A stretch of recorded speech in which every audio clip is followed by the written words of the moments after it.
On the occasion of World Wetlands Day 2025, I would like to offer a heartfelt tribute to Anupam Mishra, who was an Indian Gandhian, environmentalist, journalist, author, and water conservationist.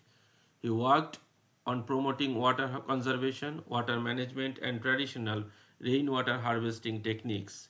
He had been awarded in 1996 Indira Gandhi Paryavaran Puraskar Award instituted by the Ministry of Environment and Forest Government of India.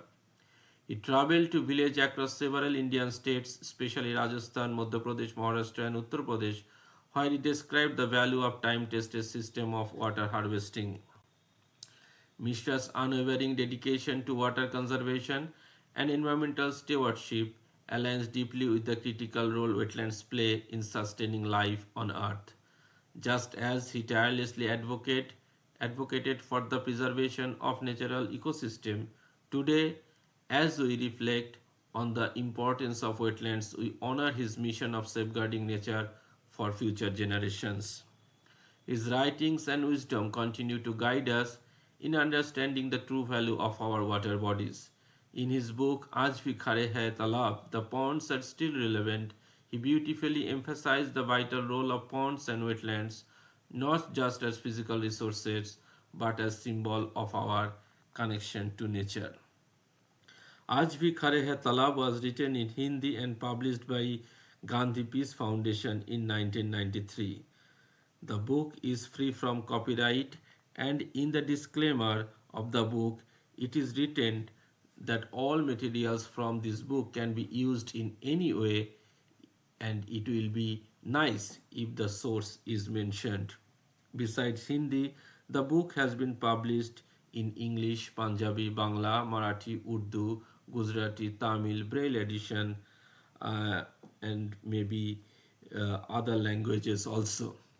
The essence of Anupam Mishra's writing truly shines in the Hindi versions. Though I am very slow in Hindi reading, I have been fortunate to experience his wisdom through its English and Bengali version translated by Prabha Sharma and Nirupama Odhikari respectively. I will talk about this book today. But before that, I would like to mention that this book has been received abundant love from its readers. Gandhi Shanti Pratishthan, that is Gandhi Peace Foundation, has shared the invaluable love it has got from the society among all and brought out its sixth Hindi edition in 2012, which has no price tag on it. Once there were four brothers, Kuran, Buran, Sarman, and Kurai. They would get up early in the morning and leave for their fields. At noon, Kuran's daughter would come with lunch for them. One day, while on her way to field from home, she stumbled with a sharp-edged stone. She felt enraged and tried to dig that stone out of its place with her sickle. But to her utter surprise, the sickle at once turned into gold with the very touch of the stone. The girl picked up the stone and rushed to the field. Breathlessly, she narrated the event of the magic stone to her father and uncles. They came to realize that this is not an ordinary stone but the miraculous stone Poros.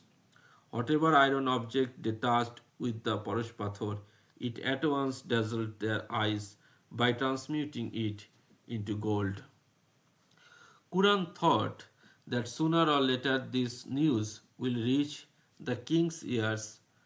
Why they not go to the king willingly and apprise him with the whole thing? The story moves further. The king neither accepted the magic stone nor the gold.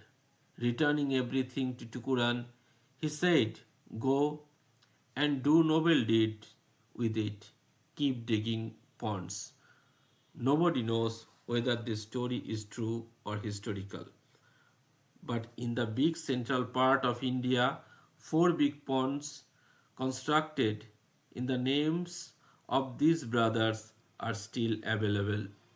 This is not the saga of touching iron, but society with the Parosh, and put to shame those who try to test the veracity of this story through the yardstick of history.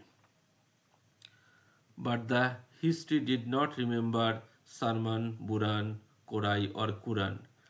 But these people made ponds and set aside the history on their banks. This tale, throbbing in the heart of the country's heartland, can be heard anywhere, in any form, in north, south, east, and west. And it is accompanied with hundreds and thousands of ponds. Some of these ponds are made by a king or queen, some other by ordinary householder, some by widows, and some other by enlightened ascetic. Whoever made a pond was revered by the people as Mahatma or pious soul. The phase of close coordination between the society and its member was no small phase. Even if we leave aside the period ranging from Ramayana and Mahabharata for the time being, it can aptly be said that right from the 5th century up to the 15th, the ponds kept coming into existence from any corner of the country to the other. Some obstacles had started coming after 15th century, but this process never come to a complete halt. The ponds kept being constructed here and there even till the end of 19th century.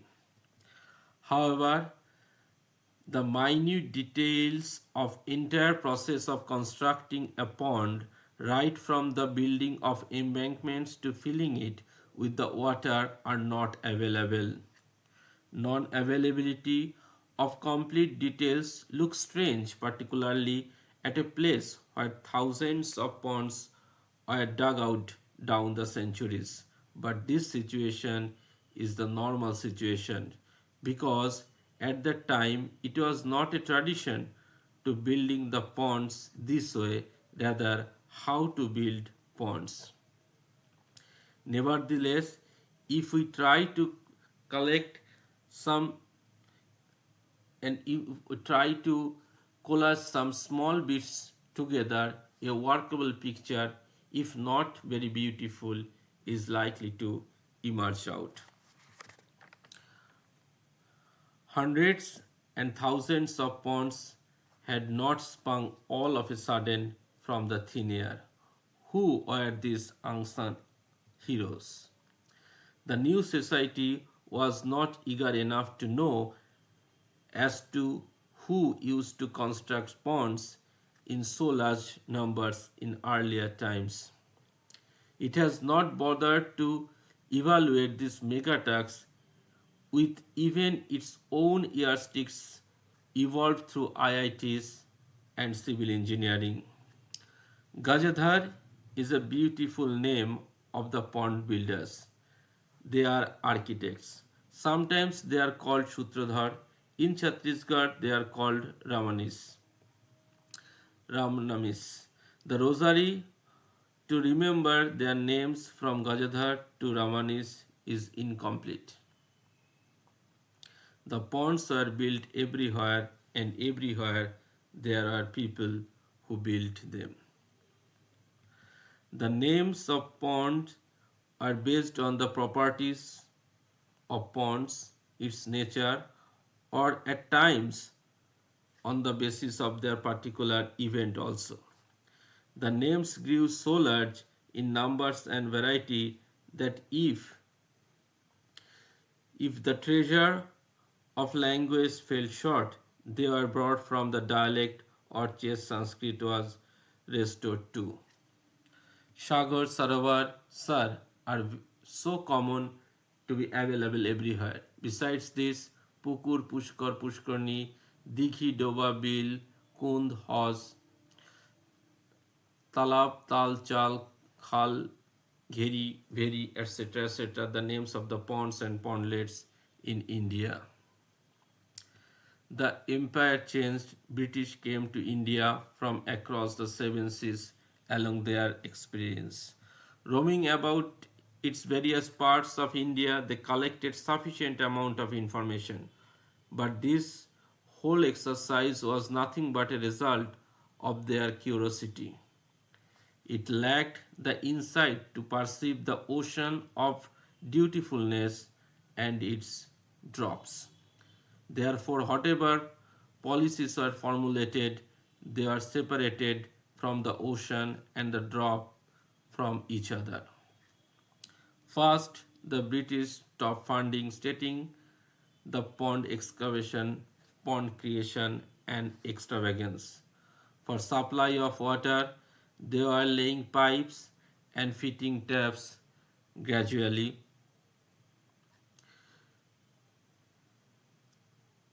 Taps appearing everywhere from big cities to small towns. Though people gradually come to realize that water does not just come by laying pipes and fitting taps, unfortunately, the product of this new version caught the fancy of even those who are opposing the British wholeheartedly and fighting for the freedom of our country. After 1970, this scheme has started turning into a nightmare. By then, the ponds of several cities had become dry due to neglect, and had turned into land for raising new localities, bazaars, stadia, etc. But water does not forget its root. New localities made on the graves of ponds are flooded during rainy season, and once the rains are over, these cities start crying due to crisis of water scarcity. The cities need water, but not pond that give it. The tube well is a source of water, but for that, besides power, the groundwater is also a must under the city. Continuous withdrawal of groundwater constantly depletes groundwater level, which cannot be stopped only with money and power.